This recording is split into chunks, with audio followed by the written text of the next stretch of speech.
Rossiyadagi eng chong tok ishlab chiqarish va tarqitish shirkati Interrayonning xabar qilishicha, texmi ko'p tok setib olmoqchi bo'lgan Xitoy bu shirkatga iltimos qilgan. Xitoydagi ko'mir bilan ta'minlash masalasi sababidan nurg'un rayonlarda tok uzilib qolib, ishlab chiqarish va xalq turmushiga posib ta'sir ko'rsatmoqda. Washington Amerika va Xitoy armiyasining ikki davlat o'rtasidagi raqobatni mas'uliyatchan boshqarishni maqsad qilgan 2 kunlik suhbatni tamomlaganligini e'lon qildi.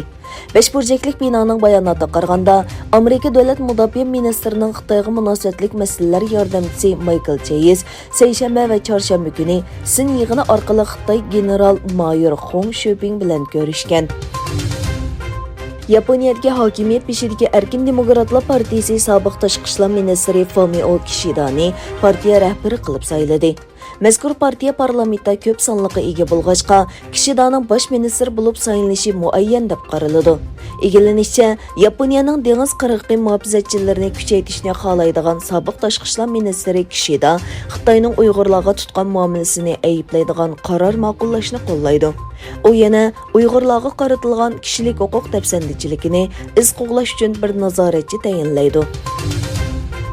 Afg'onistondagi Taliban vaqtliq hukumatining muvaqqat tashqi ishlar ministri Amirxon Muttaqi poytaxt Kabuldagi chet ellar diplomatik vakillari bilan ko'rishdi.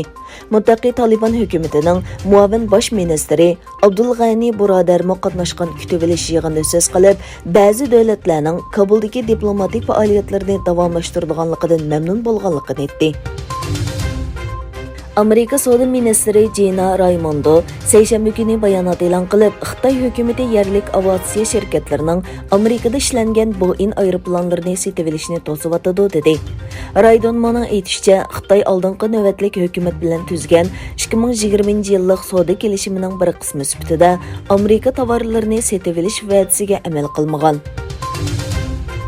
Filippin davlat mudofaa ministri Delfin Lorenzana sinliq munozir munbarida so'z qilganda, Amerika va Filippin harbiy amaldorlarining ikki davlat orasidagi 70 yillik mudofaa kelishimining kelgusini munozir qilishga boshlaganligini e'lon qildi.